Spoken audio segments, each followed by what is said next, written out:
मित्रांनो, नमस्कार. कसे आहात? ठीक आहात ना? मित्रांनो, या यूट्यूब चॅनलमध्ये आपले सर्वांचे मनःपूर्वक स्वागत. मित्रांनो, आज आपण प्रशिक्षणाचे प्रकार हा विषय बघणार आहोत. हा घटक बघणार आहोत.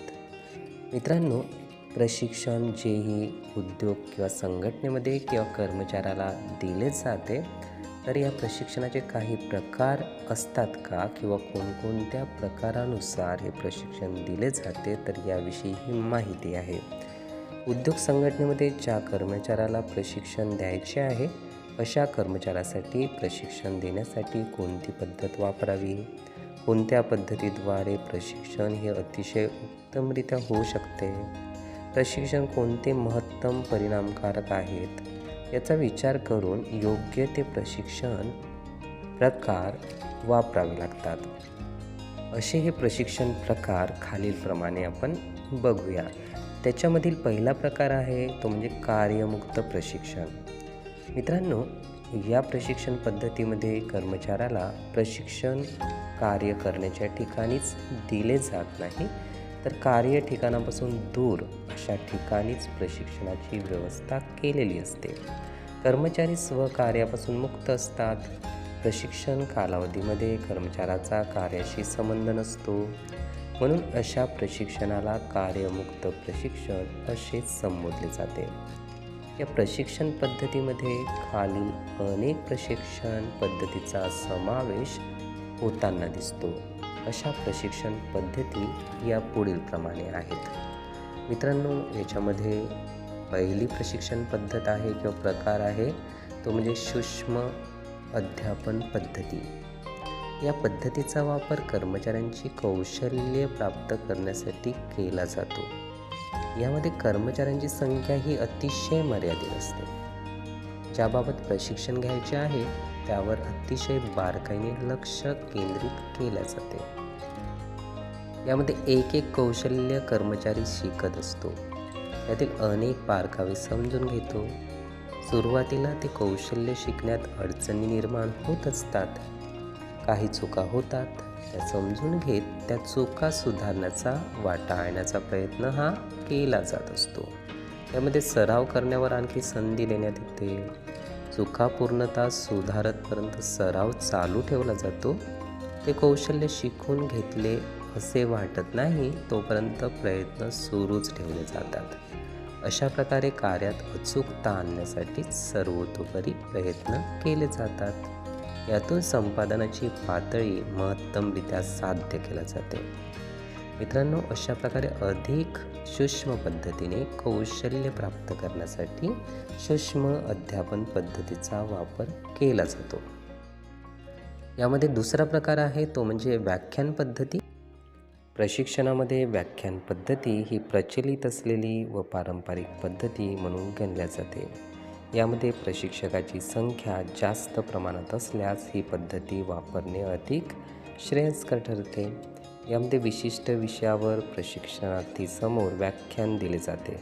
व्याख्यानाच्या माध्यमातून कौशल्ययुक्त विषय समजून देण्याचा प्रयत्न केला जात असतो. पूर्वी व्याख्यानामध्ये एकमार्गीच संप्रेषणाचा उपयोग केला जायचा, परंतु आता मात्र द्विमार्गी संप्रेषणाचा उपयोग करून व्याख्यान पद्धती ही अधिक आनंददायी बनविण्याचा प्रयत्न केला जात आहे. सद्यस्थितीत व्याख्यान पद्धतीत LCD, कम्प्युटर, लॅपटॉप, व्हिडिओ यांचा वापर केला जातो. या साधनाद्वारे प्रशिक्षक व प्रशिक्षणार्थी यांच्यात चांगले संप्रेषण घडून येते.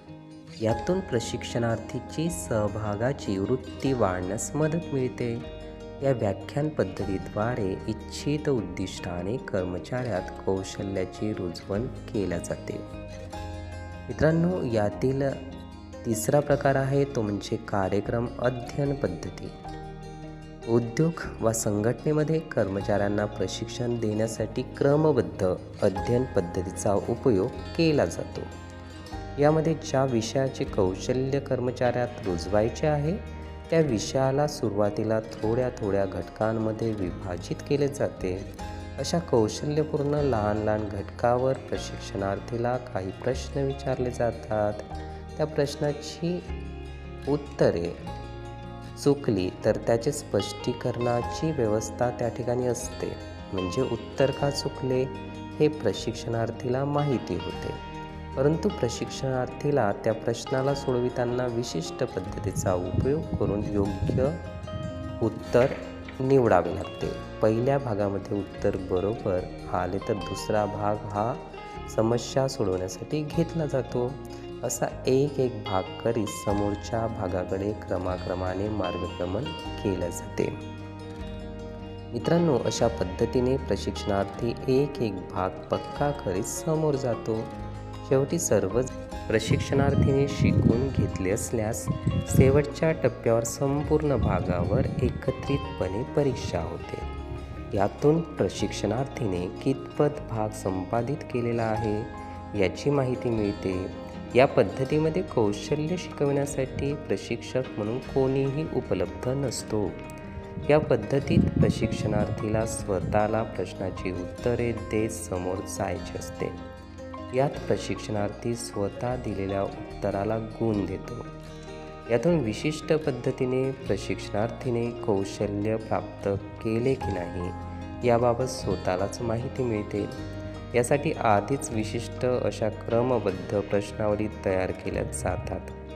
संगणकाच्या साहाय्याने विशिष्ट असे कार्यक्रम आधीच तयार केले जातात, ज्यातून प्रशिक्षणार्थी स्वतःच प्रशिक्षण घेऊ शकतो व कौशल्य आत्मसात करू शकतो. मित्रांनो, यातील चौथा प्रकार आहे आणि तो म्हणजे परिषदीय पद्धती किंवा परिषदीय प्रकार. औद्योगिक संघटनेमध्ये कर्मचाऱ्यांना प्रशिक्षण देण्यासाठी परिषदीय पद्धतीचा उपयोग हा केला जातो. व्याख्यान पद्धतीपेक्षा अधिक सक्रिय व परिणामकारक ही पद्धती आहे. या पद्धतीत प्रशिक्षकाला महत्त्वाची भूमिका पार पाडावी लागते. प्रशिक्षक या पद्धतीत सुरुवातीला प्रशिक्षणार्थीला कौशल्य विषयाची रूपरेषा समजावून सांगतो. मित्रांनो, त्यानंतर प्रशिक्षणार्थीला त्या विषयात सहभागी व्हावे यासाठी प्रयत्न करतो. प्रशिक्षणार्थीची सहभागी वृत्ती वाढवण्यासाठी प्रशिक्षकाची महत्त्वाची भूमिका असते. यामध्ये प्रशिक्षण काळात प्रशिक्षणार्थीने आपल्याला येणाऱ्या अडचणी व समस्याचे निराकरण करायचे असते. यासाठी प्रशिक्षक तशी संधी उपलब्ध करून देत असतो. प्रशिक्षक आलेल्या प्रश्नाचे निराकरण सुव्यवस्थितपणे करण्याचा प्रयत्न करीत असतो. त्यासाठी प्रशिक्षणार्थीकडूनच उत्तर मिळण्यास तो आग्रही राहतो. मित्रांनो, सरतेशेवटी स्वतः प्रश्नाची उकल तो करतो. परिषदीय पद्धतीमध्ये प्रशिक्षणार्थीला कौशल्य रुजवण्यासाठी प्रशिक्षकाची मदत मिळत असते. वैयक्तिक गोष्टी सर्व दूर ठेवून फक्त कौशल्यावर लक्ष केंद्रित केले जाते. यातून मोठ्या प्रमाणामध्ये प्रशिक्षणार्थी व प्रशिक्षक यांच्यात विचार विनिमयाची वृत्ती वाढते. अशा प्रकारे वरील पद्धतीद्वारे कर्मचाऱ्याला प्रशिक्षण दिले जाते. या पद्धतीमध्ये कर्मचारी आपल्या कार्यापासून बाहेर जाऊनच प्रशिक्षण घेत असतो. यातून त्याला अगदी मुक्तपणे कौशल्य प्राप्त करता यावे हा शुद्ध हेतू यात असतो. मित्रांनो, नंतरचा प्रकार आहे प्रशिक्षणाचा प्रकार, तो म्हणजे कार्यमुक्त प्रशिक्षण. उद्योग वा संघटनेमध्ये काही प्रशिक्षण हे ज्या ठिकाणी कर्मचारी कार्यरत राहतात त्याच ठिकाणी दिले जाते. अशा प्रशिक्षणाला कार्यमुक्त प्रशिक्षण असे म्हणतात. बहुतांश औद्योगिक संघटना कर्मचाऱ्यांना प्रशिक्षण देण्यासाठी कार्यमुक्त प्रशिक्षण पद्धतीचाच अवलंब करताना दिसतात.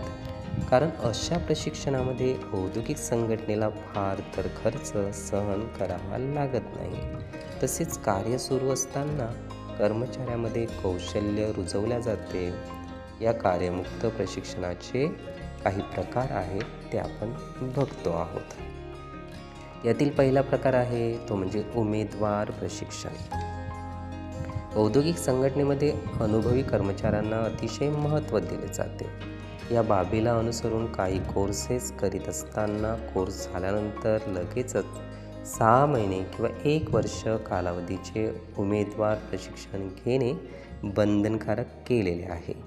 हे प्रशिक्षण प्रत्यक्ष कार्याच्या ठिकाणी किंवा औद्योगिक संघटनेमध्ये दिले जाते. मित्रांनो, उमेदवार कार्याबाबतचे कौशल्य अनुभवी कर्मचाऱ्यासमवेत राहून घेत असतो. अनुभवी कर्मचारी सर्वात प्रथम उमेदवारांना काही मोजक्या कृती शिकवत असतो. त्यात तो पारंगत झाला की नंतरच एक एक काम हाती घेत करण्यास प्रवृत्त केले जात असते. नवीन उमेदवार कार्य करीत असल्यामुळे संभाव्य चुका होणे हे क्रमप्राप्त असते. मात्र अनुभवी कर्मचाऱ्याकडून त्यात सुधारणा करण्याची मोठी संधी यातून प्राप्त होत असते. या कार्यकाळात काही ठिकाणी उमेदवाराला अल्प प्रोत्साहन वेतन सुद्धा मिळत असते. अशा या कार्यमुक्त प्रशिक्षणामधील दुसरा प्रकार आहे तो म्हणजे कानाकोपऱ्यातील प्रशिक्षण. मित्रांनो, विविध खात्यामधील पदे भरत असताना विशिष्ट शिक्षणाची अट घातली जाते. त्याचबरोबर काही पात्रता परीक्षा सुद्धा घेतल्या जातात. या परीक्षामध्ये पास झाल्यानंतर त्यांना आवश्यक त्या ठिकाणी ड्युटी देण्याआधी विविध ठिकाणी प्रशिक्षणासाठी पाठवले जाते. औद्योगिक संघटनेमध्ये सुद्धा काही निवडक जागेवर कर्मचारी नियुक्त करीत असताना त्या नियुक्त कर्मचाऱ्याला अन्य कर्मचाऱ्याचे कामकाज पाहण्याची संधी दिली जाते व इतर कंपन्यांचे कामकाज कसे चालते यासाठी दुसऱ्या कंपन्यांमध्ये प्रशिक्षण घेण्यासाठी पाठवले जाते. यातून अनेक ठिकाणची कार्य कशी चालतात याची ओळख होते.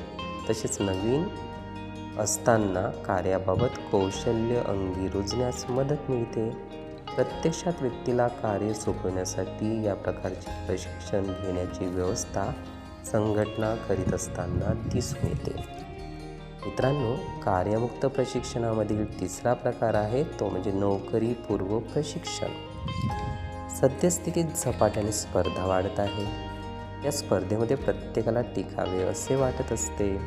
यातून नोकरीच्या अपेक्षा मोठ्या प्रमाणात वाढत आहे.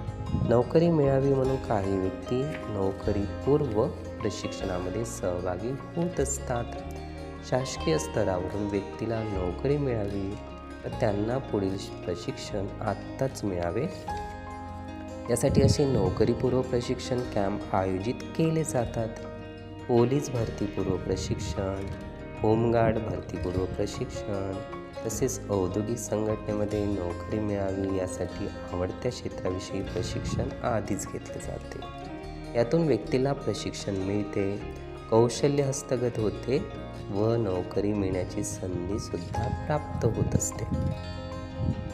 सध्याच्या काळात अशा नोकरीपूर्व प्रशिक्षणाला अतिशय महत्त्व प्राप्त झालेले आहे. मित्रांनो, अशा प्रकारे वरील कर्मचाऱ्यामध्ये कौशल्य निर्माण व्हावे यासाठी प्रशिक्षणाची व्यवस्था केलेली असते. यातूनच व्यक्तिगत कर्मचाऱ्यात नवीन कौशल्य रुजल्या जाते. तसेच औद्योगिक संघटनांना हव्या त्या कौशल्याचे निवडक कर्मचारी मिळण्यास मदत मिळते. मित्रांनो, ही माहिती होती प्रशिक्षणाच्या प्रकाराविषयी. ही माहिती आपण नीटपणे ऐकून घेण्यासाठी आणि आपला अमूल्य वेळ देण्यासाठी आपले खूप खूप धन्यवाद. आपले जीवन खूप सुखी, सुंदर, आनंदी आणि यशस्वी होण्यासाठी आपल्याला भरभरून खूप खूप शुभेच्छा.